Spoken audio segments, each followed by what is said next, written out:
All right, go for it, Lyndon. Thank you. So good morning, everyone. Welcome to the monthly SLCN meeting. Hope everybody's staying somewhat sane. It's nice to get this thing going again this year. So I'd like to thank Turner Benton from Glendale Community Council for this, putting together the town hall meetings that he ran in November and December. We can send those back out for the recordings that he did for the big ticket items that we were talking about. I'm going to turn some time over to Ellen, just real quick. Go ahead, Ellen. Okay, thanks. Good morning, everyone. We want to congratulate and appreciate the following people that are leaving the city this month. They've done a service to all of us in every department for a long, long time, and they have been dear friends, and we will miss them and wish them luck. Dennis Ferris, Troy Baker, everyone know Troy? He's the problem solver at the Parks Department. Ellie Hardman is retiring. She's been in the City Council office, Parks and Urban Forestry, plus the Salt Lake City School District. Russell Weeks. Russell has been wonderful. He has been with the City Council for a long time. He comes to a lot of the meetings.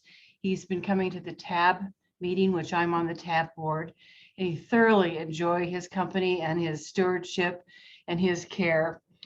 Joel Patterson, planning has been one of our most versatile, kind, and wonderful planners, and we will miss his expertise, humor, and just an all-around great guy. So we really will miss these people, and we hope they have a wonderful future and enjoy their retirements.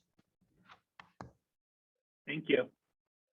All right, next we're going to have Jason Stevenson talk about the SLC Redistricting Advisory Commission.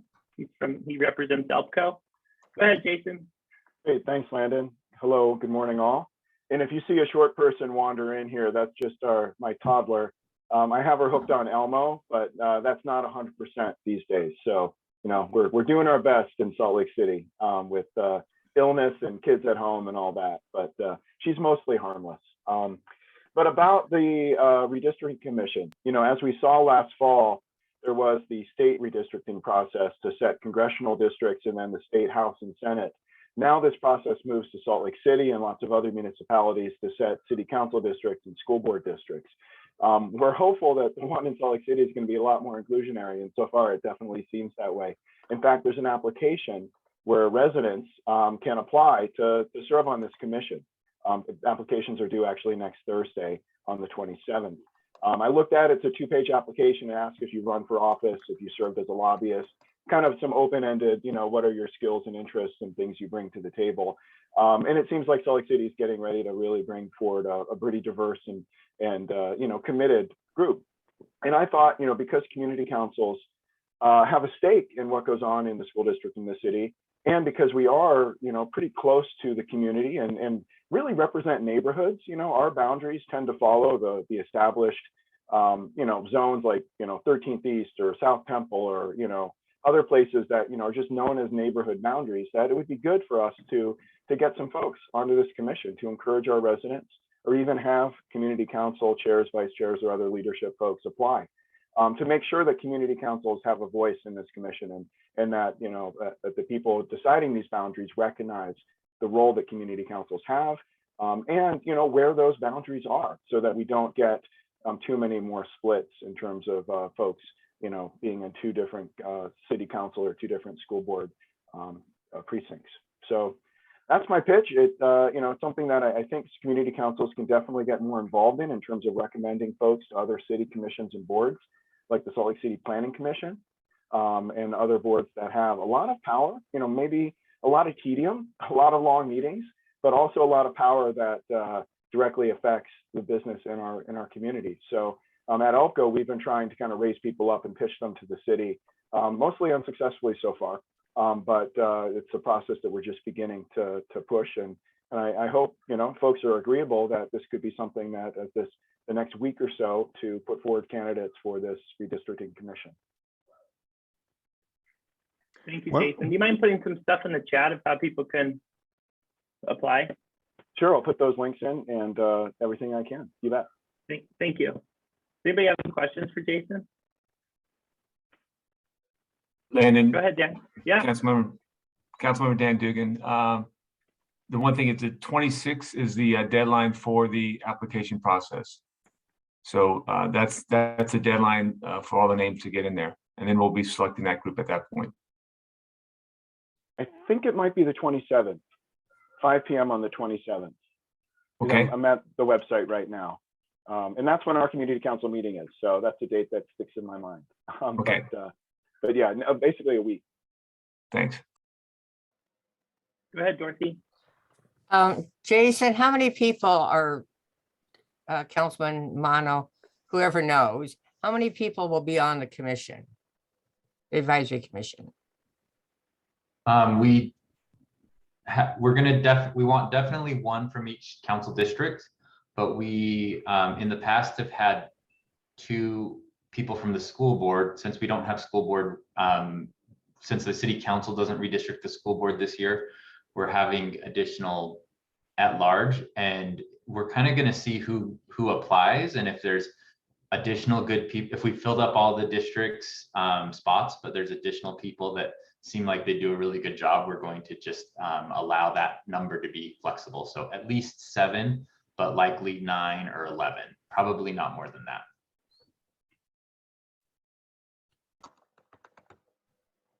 And people have to realize that that is the board makeup, but they're open public meetings. You can also, we're going to have the software that you can actually do the same thing and do your own redistricting and draw your own lines with all the information. So you can also have some input in there. It wouldn't be, but there would only be a certain number of voting members on the board. Thank you. Thanks, Dan. Thanks for posting that, Nick. So next, we're going to just spend the next rest of our meeting time talking about the legislative session that started on Tuesday. We have Rachel Otto, and then council members Dan Dugan, Darren Mano, and then I don't know who else. I think maybe Kate Bradshaw might be lobbying on behalf of the city, I believe. You guys can unmute yourselves and take it away. All right, Landon, I'll kick it off. Sure. So thank you for joining us this morning. I'm the new chair, and I have Darren Mano here as the new vice chair on the city council. And supporting us with all the probably more in-depth answer is Rachel from the chief of staff, the mayor's office, and Kate Bradshaw, our lead lobbyist. And Kate is a wealth of information and a wealth of knowledge on all things legislative.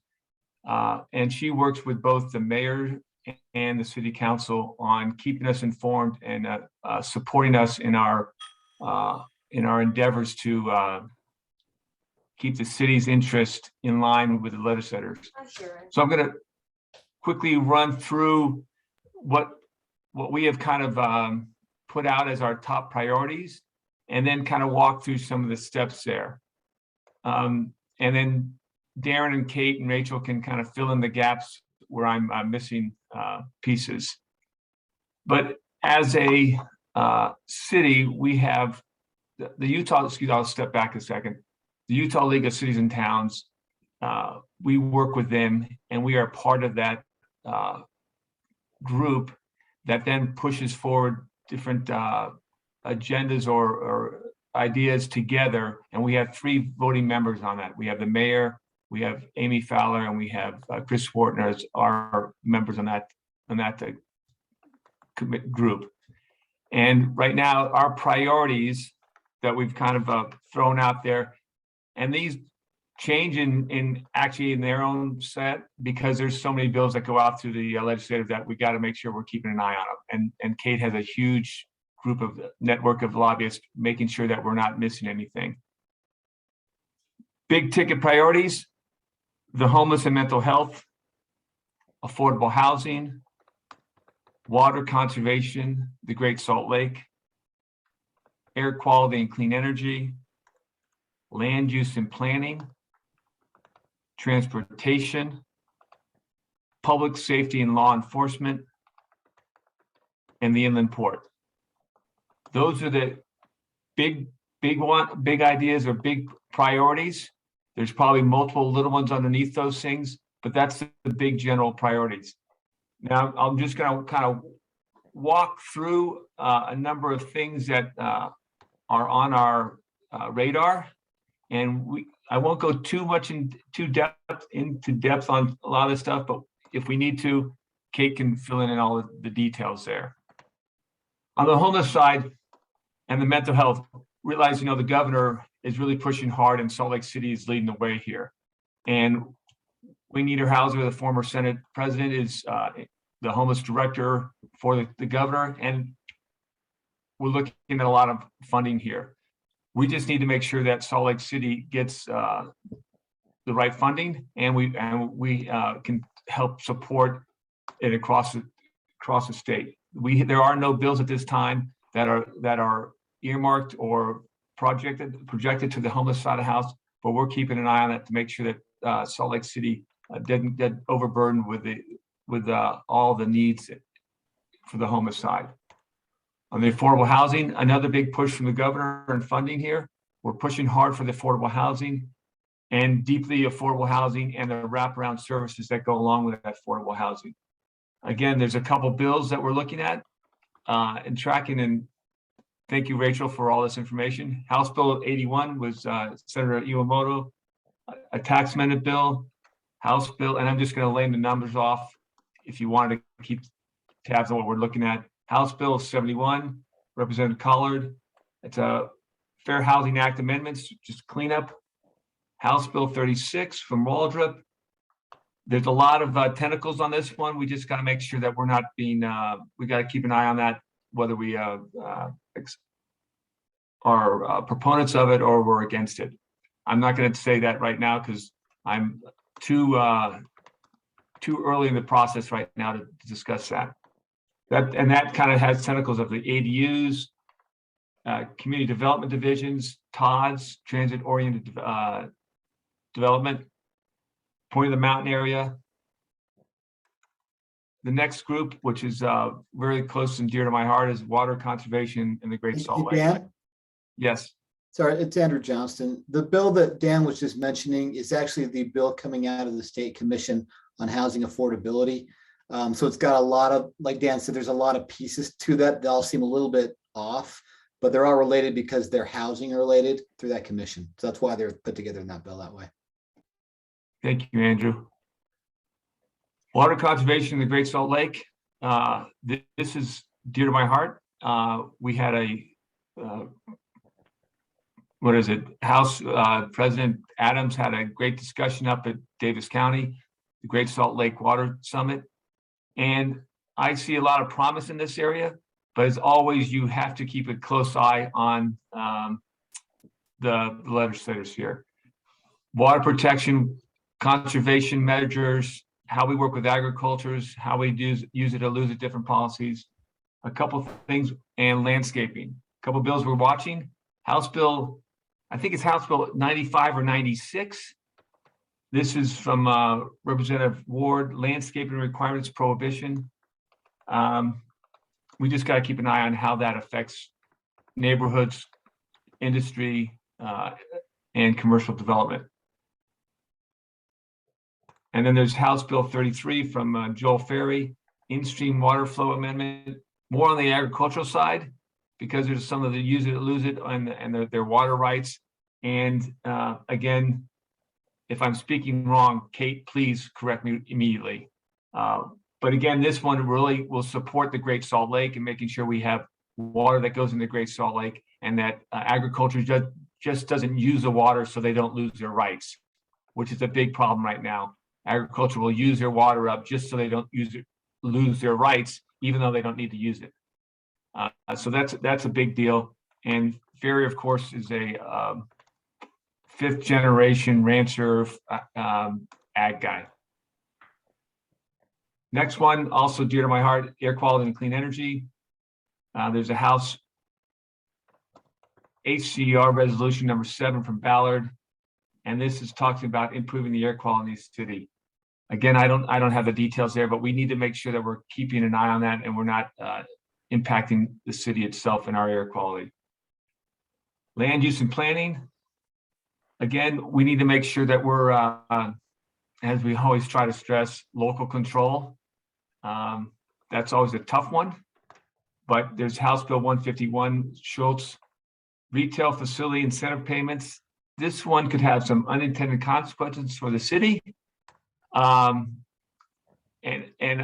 I will confess, I am not an expert in this field, but there are some people that are very concerned with this.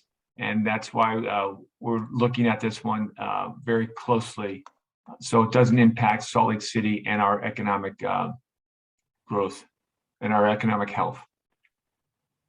On the transportation side, again, this kind of ties into the affordable housing, but it also ties into clean air, right? And House Bill 164 with Joel Briscoe, public fares, transit fares. I'm pretty excited about this because I'm all for, I would call it, I don't like to use the word free. I like to use the word fareless, not free fare. Fareless has a better connotation than something that's everyone gets free. But this has got some,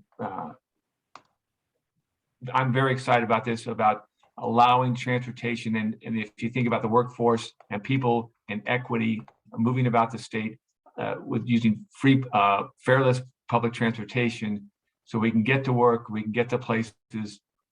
It has tentacles into the clean air side of the house. It has tentacles into a number of places. And I think this is really a great first step. And I hope we can move forward on this one.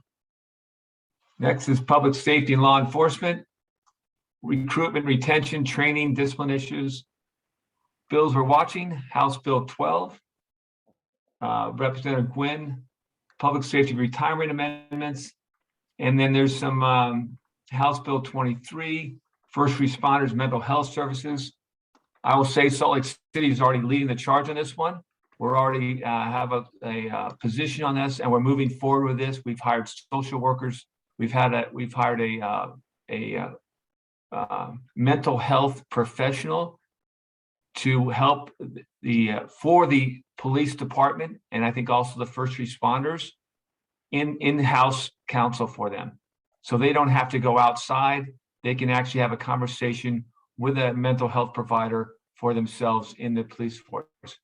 Big deal because of the stress that is put upon our first responders and our police force. So that's a great deal. And then the city is leading the way in this. So I'm looking forward to seeing how this House bill supports our needs and maybe actually provides some funding for us. And then there's Senate Bill 53 with Senator Iwamoto, driver speeding amendments, street racing, and we'll see where that goes. Of course, we're not in favor of street racing, but we've got to keep an eye on that one. Then, last but not least, again, another, boy, a lot of these things are hitting close to home here. The inland port, right? As always, as David Shearer knows very well, we got to keep an eye on this one. And one of the big concerns we have is keeping Salt Lake City a representation on the board. And there's a push to remove the Salt Lake City representation from the board. And we are, of course, adamantly against that. We have Rachel Otto and new council member from District 1, Victoria Petro Eschler. Did I say that right, Darren? Thank you.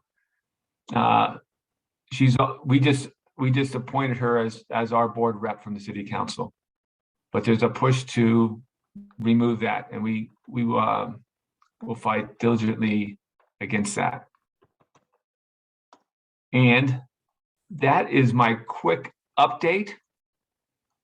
I will turn it over to questions, or unless Kate wants to, or Rachel wants to, or Darren wants to fill in some of the big gaps I threw out there. No, you did a really good job, Dan. I'm sure there's a lot of questions, and I'm sure that other people smarter than you and I are better to answer those. This is Kate. I'm happy to fill in any details on any of those bills. I don't know if it's at all helpful to explain kind of how the lobby team functions up at the state capitol and how we interact with the elected officials and the staff, just, you know, for kind of informational purposes to the group. And hi to some of you that I know. I was a longtime resident of the East Emerson neighborhood in the Elbco Community Council. And so it's nice to see some of you. Judy, I see you waving. Jason, of course. So the lobby team is, you know, Salt Lake's action arm here day to day at the Capitol. I'm actually in the basement of the Capitol. You saw that I took off my mask to talk to you, but I am following the health order, despite being in the state-owned dot of the Capitol while in Salt Lake City. I'm actually got one of other members of the lobby team here with me. The lobby team has a number of different members. Some have deep areas of expertise and long policy interaction on different areas that are perennial policy topics and things that the city is always engaged in. For instance, water issues, law enforcement, housing.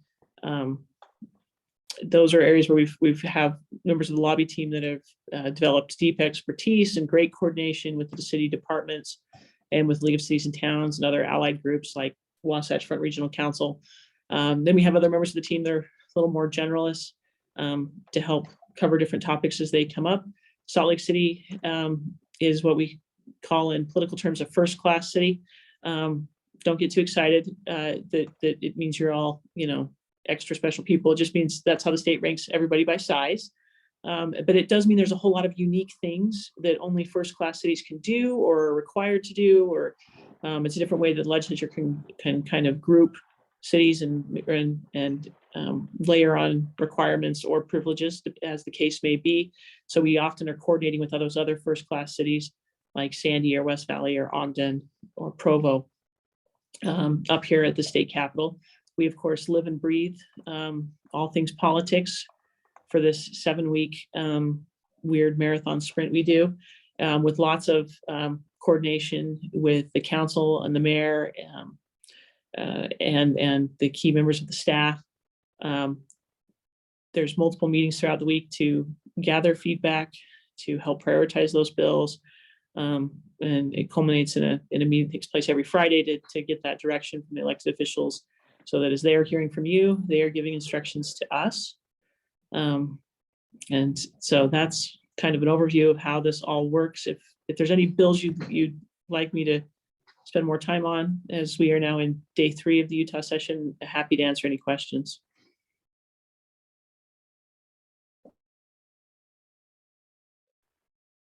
You guys should be able to unmute yourself to ask questions. Kate, thank you so much. Can you put your email address in the chat? And would it be all right if we emailed you and asked you some questions as the bills were going through? So I'm actually probably going to defer that to the staff. Okay.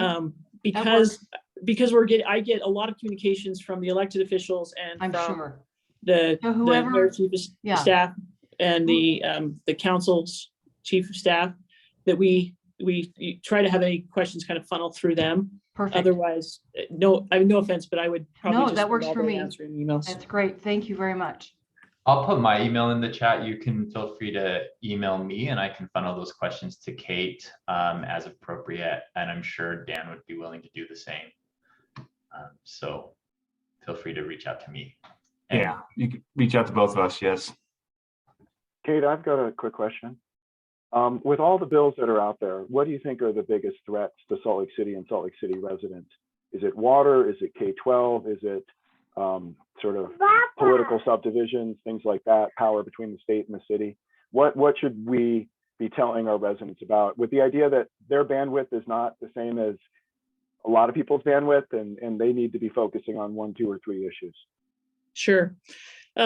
So from a city perspective, we don't necessarily focus on K through 12 because that's, obviously it's got its own elected officials that take care of that. If the school board, Salt Lake City School Board, asks for the city's assistance, then the electeds will kind of make that determination. So, our lobby team doesn't spend a lot of time on K through 12. Spouse of a teacher, so I hope people are paying attention to what's happening in education, but for purposes of kind of what we do, that's kind of a different entity that is taking care of those issues. Big themes of this session, water and land use planning. And as Councilman Dugan indicated, Salt Lake City participated in the Speakers Summit on the Great Salt Lake. So I would say that is a big category that residents ought to be paying attention to, because it's going to involve everything from how to get more water to the lake to prevent kind of a Lake Owens scenario with dust issues. But it's also going to involve a lot of changes to how we've thought about water planning and land use planning and linking them together. One of the bills that was mentioned is a bill to require that cities in their general plan start to make that linkage of what you're requiring from landscaping, from faucets and fixtures, and all those types of elements to try and reduce our consumption, and then on the water rights side, do those things that water rights. We're second driest state. I love the old adage that whiskey's for drinking, water's for fighting here in Utah, and so encouraging those agricultural uses, which are a significant consumptive use, to not in a protection of their water rights, which requires showing that you beneficially use that water, that they're allowed to consider passing it all the way through the system to the lake as a beneficial use is big. But water rights are a deeply complicated area of law because of our history on water. So that'll be a complicated area, but that's kind of like one of those big themes of the year is water, drought, conservation, planning, coordinated planning between municipalities, counties, and state will be big themes and things that residents, I would think, would want to keep an eye on. Salt Lake City's water rights are some of the oldest in the state, along with the LDS Church and Kennecott. Those are usually the three we mentioned as always having the oldest and most secure water rights. But it's a limited resource, so that's a big theme. Another big theme, of course, continues to be COVID, and you've seen that play out in the early days of the session. How we handle local authorities, vaccines, testing, masks, all of those types of things are hot topics this year. Multiple bills are aimed at the employer-employee relationship on vaccines, testing, masks, of course. So that does impact the city from the perspective of being an employer, but of course, there's bills aimed at those local health authorities, which the legislature last year said, no, we want local elected officials on the ground to make these calls and have responsibility to their electorate that they're making these decisions rather than staff people. And then, of course, in the opening days of the session, the conversation has been, well, maybe we didn't mean that. However, the bill to immediately repeal the current mask mandates in Salt Lake City, Salt Lake County, and Summit County have stalled in the House, at least for now. But this whole COVID theme would be another one of those kind of big rocks, Jason, that makes up the session. And then, of course, conversations about housing affordability. Again, that tied to land use planning. Council member Dugan mentioned the retail incentives bill, which is a significant part of that. Those are, again, a big theme of how we kind of address housing, incentives, growth, tax dollars. All of those are kind of another, I would say, a big theme of the session. So if I were going to identify three big themes for you to share with the folks that are attending your community council meetings, that would be it. Water and land use planning, all things COVID, and then this connection on affordable housing and economic development and how those play in together.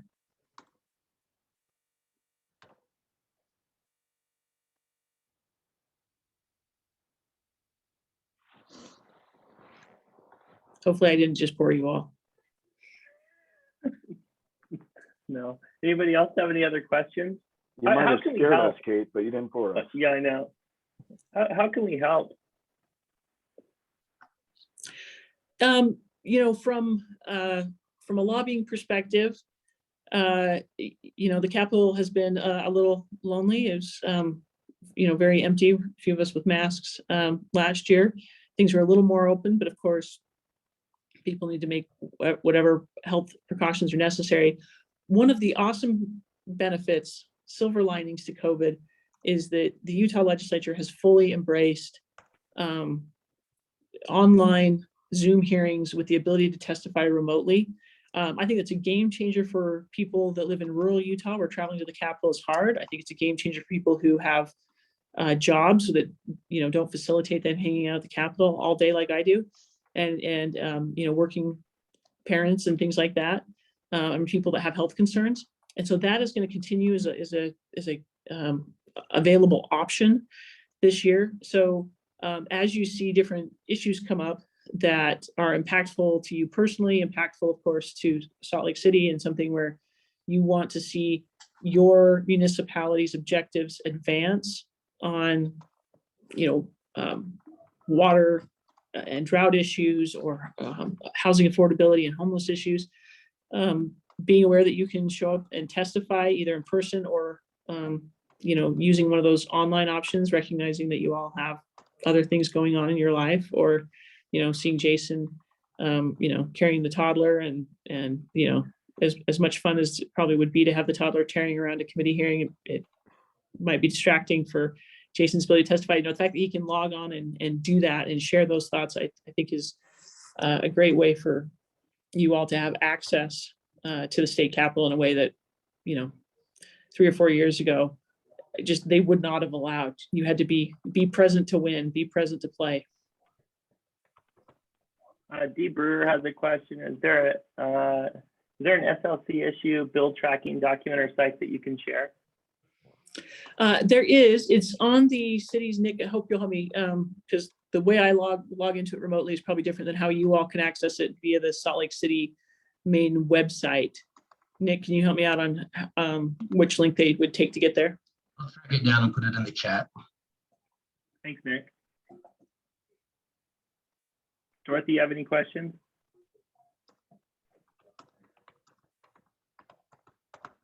I don't know who to ask this to, but maybe Councilman Dugan or Kate, you can talk to it. What, if anything, is the state going to be doing in monitoring the new Utah State Prison facility and the appropriations efforts there and so forth, both with administrative service and also Department of Corrections, given that that facility will have great impacts on air quality, water quality, also some of the inland port issues. Cut across is a lot. It's a huge facility. Yeah, I will do my best to answer, unless one of our council members or the staff have a better answer. But the timeline for the new prison to open is targeted for this summer, where they'll start moving prisoners from the Draper facility to the new prison. It is a significant facility in terms of it. Said another way, it's a very big apartment complex out there, right? So I know that the city has been working with the state on making sure that various utility components are appropriately sized to handle those issues. They do, of course, share some overlap with some of the development that may happen with the inland port. But the state is moving forward. Obviously, that construction is nearly done in terms of being able to facilitate the transfer of those prisoners from the south end of the county to the north end of the county. Rachel or Nick, I don't know if you have any additional perspectives from the coordination that has been done on all those logistics from a roads, utilities, power perspective.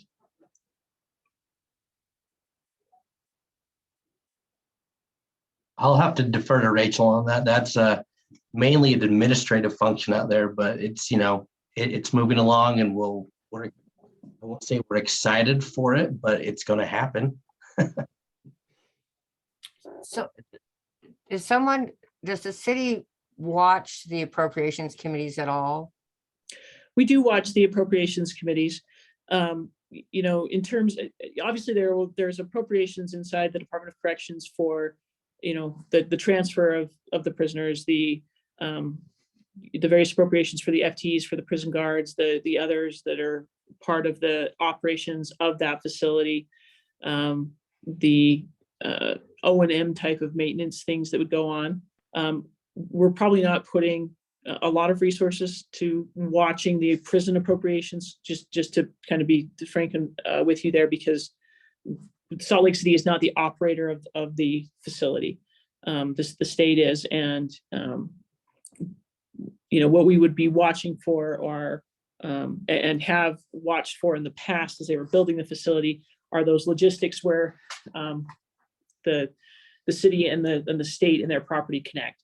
Think of it like, Salt Lake City is the home to the state capitol, but the state has to pay for, the people who work at the capitol, the water that's used at the capitol, those types of things. And so to the extent that the state is funding the operations of any of the buildings they have within the city of Salt Lake City, we're not necessarily tracking those. It would be that time where we have that interface rub where we would say, well, you aren't appropriately funding, or you're not taking care of, some component that starts to impact outside of that piece of property you own as the state of Utah. And the state, of course, has most of its facilities, offices and things like that within Salt Lake City. There are obviously other significant state facilities. The state just built a new significant office complex in Taylorsville. And there's others in other parts of the state, but obviously Salt Lake City as the capital city is home to not just the prison, but department buildings for the tax commission and, the state Supreme Court and, the Department of Health and all, just a significant number of buildings. And so we don't traditionally monitor the funding appropriations for any of those facilities that are located inside Salt Lake. I hope that's helpful to your question, Dorothy. Well, I think it's an appropriate response. And I guess I don't want to take a lot of time, but the prison is not an office facility. And as such, it's different, but it's really easy. And I can understand why the city would do this. You have a lot of other things to be concerned about, but part of the equity issues that the city is very concerned about and economic development issues are the idea that this new correctional facility, which they don't want to call a prison, is supposed to have staffing that looks like the people who live there. And that's a huge issue. And it's one that only really the residents of Salt Lake City as employees can address. And I don't know that anybody, there are so many other issues that I think gets lost, but it's as a long-term issue is really important. And the volunteer aspect is also Salt Lake City people who are going to be a lot of those there. And having done the budget for the Department of Corrections, there is a whole lot of room to do a whole lot of games unless somebody's watching. And I guess my point of comment there would just be, we, the lobby team, we serve the pleasure of the elected officials' directions, they jointly give us. So, right. To the extent that we have those assignments, we will complete them. I'm really talking to the council. Yeah.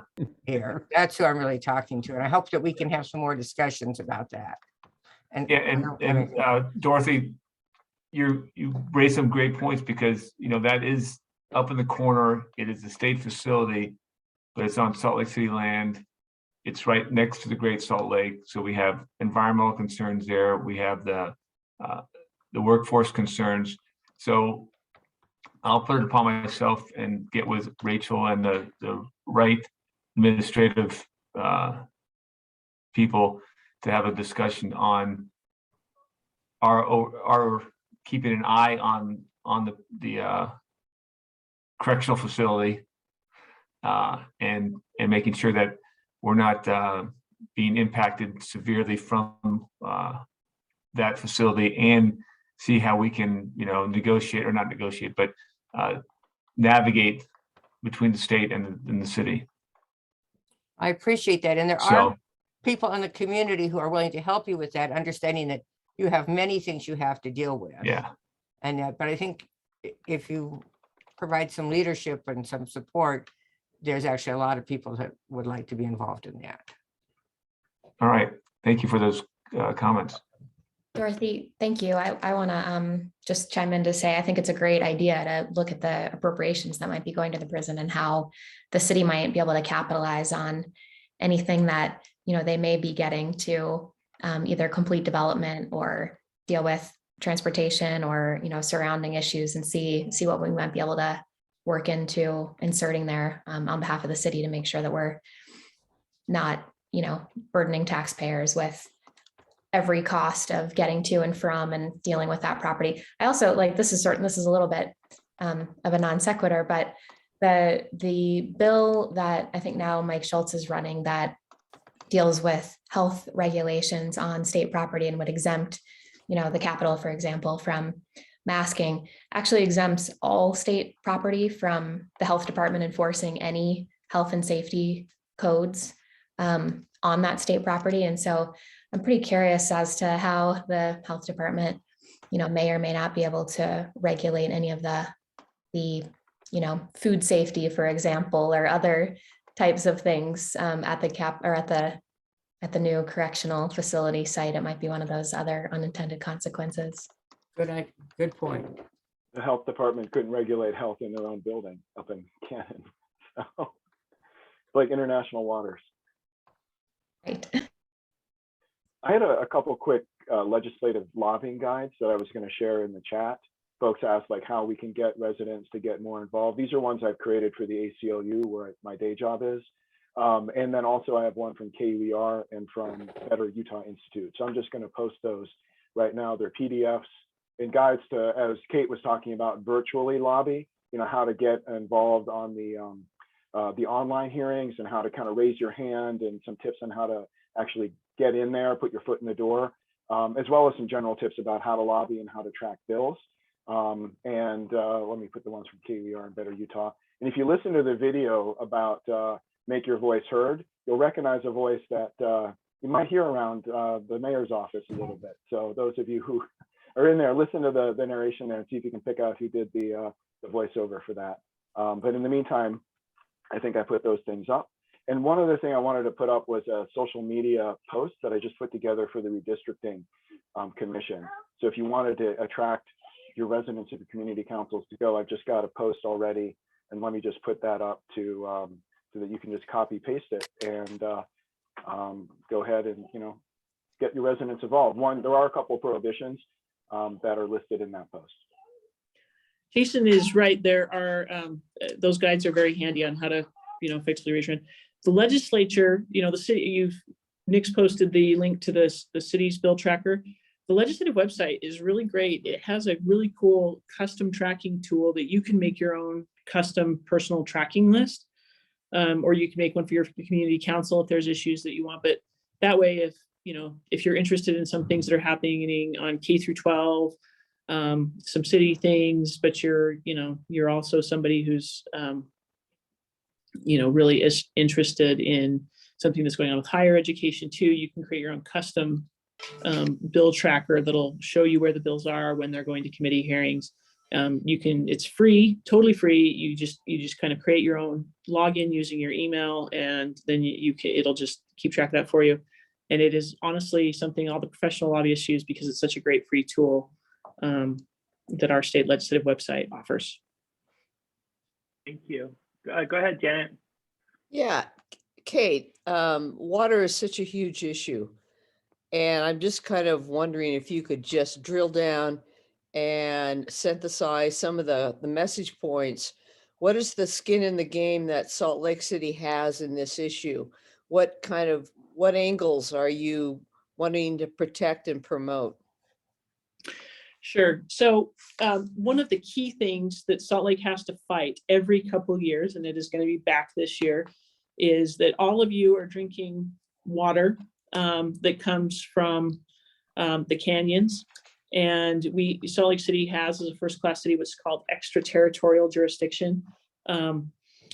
It sounds like a weird thing. It sounds like an ET thing, but what it means is that you're able to exercise protections in that watershed because that water goes so quickly from being, up in the canyons to out your tap that it's important to, protect where people are recreating, whether there's grazing animals. This is why there's no dogs allowed in Big and Little Cottonwood Canyon.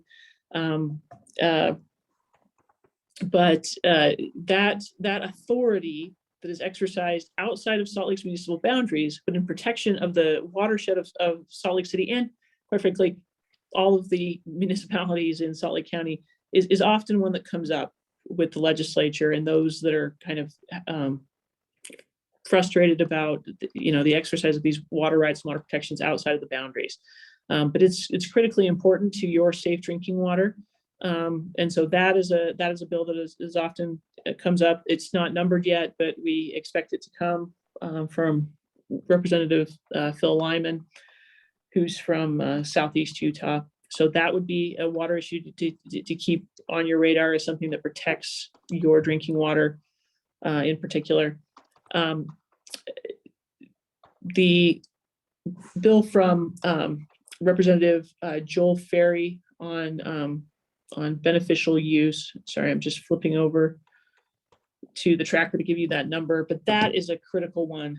That would allow a farmer to not waste their water, a farmer or rancher. It could even be also a manufacturing or industrial user, when they're showing to the state engineer that I put my water right to beneficial use in the growing of hay or in my manufacturing facility, that they could instead, as part of that certification, they put their water to beneficial use. They can say, I let it continue to flow down the stream, down the river, so that it could ultimately reach the Great Salt Lake, and that in and of itself is a beneficial use. Sorry, that's HB 33. That is a really key change in that mindset of water rights and the concept of beneficial use under Utah law, that could have a significant impact on the Great Salt Lake and water reaching that key point. The other one that I think is quite impactful, and I think the cities in general are fairly supportive of and ought to be, is, and I'm just scrolling again on my other device to pull it up. It is, I'll find the number just a minute, but this is the requirement that cities in their general plan, which cities, update on a fairly regular basis, every, at least every decade or so, consider that water use planning, landscape planning, water conservation elements, all of those types of things as part of that general plan update for land use. I think that is a very interesting and impactful bill as well. That's SB 110, I believe. Yep, there you go. That's the one I was looking for. So those are some that I think are really important on the water rights and the drought side. You've got a couple different competing ideas on, the grass, the landscaping, the xeriscaping. There's at least two introduced right now. Looks like there'll probably be a couple others. As legislators were able to open bill files last summer. By the way, the window to open up a bill file for the next session happens in May. And if you think about what we were doing last summer, as legislators were able to start opening up bill files for the session we've just begun, we were in the middle of the drought. And so it's probably no surprise that, a whole bunch of legislators scattered across the state were like, aha, let's go after watering of lawns, as we were all having that great debate about how brown our lawns should be last summer. So I would say don't get hung up on any particular turf bill or xeriscape bill at this point, because there's probably going to be a spectrum of them. My guess is they'll get folded into this general plan bill, because that's got a much more comprehensive reach. And that's just kind of from professional lobbying standpoint, sometimes people get super excited about the first bill that's numbered in the early days of the session. And while our session is short, there's still a lot of runway here. And a lot of bills get, a lot of legislators end up having very similar ideas.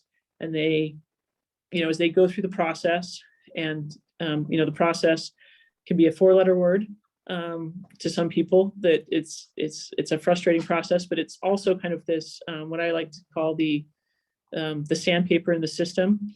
Hopefully it's like a 1,000 grit sandpaper, not like 180 grit sandpaper. So it's not painful, but it's that massaging of what's that good policy, what makes sense. So I think you'll see a lot of these land use planning, water use planning bills kind of go through that process and get massaged and have their rough edges kind of smoothed out on the policy application and become maybe 1 or 2 bills rather than, a dozen individual bills targeting different segments. Secondary water metering would be another one. Salt Lake doesn't have as much secondary water, but other areas, I'm thinking, like Southern Davis County, there's a lot of secondary water that is still unmetered and therefore potentially wasteful, but it's a very expensive fix to retrofit all those meters. But that would be another big thing to help water get to the lake. Isn't as much a Salt Lake City resident direct connection because you're not on those secondary unmetered systems so much. I think we have time for maybe one more question. Amy, do you have a question? Sorry, this Amy? Yeah, that Amy. You always seem to have a question. I think I'm gonna hold my question until we get to the point of City Council reviewing the Homeless Resource Center text amendment zoning. Okay. City level stuff, not state. Well, thank you for your time, guys. Thank you for putting all your information in the chat. We're happy to help in any way we can. But thanks for taking the time today. Thank you, Landon, and thank you, Jasmine, for putting this together also and inviting us. This is very helpful, and appreciate everyone's engagement across the city. All right. Hey, thank you, Dan. See you next month.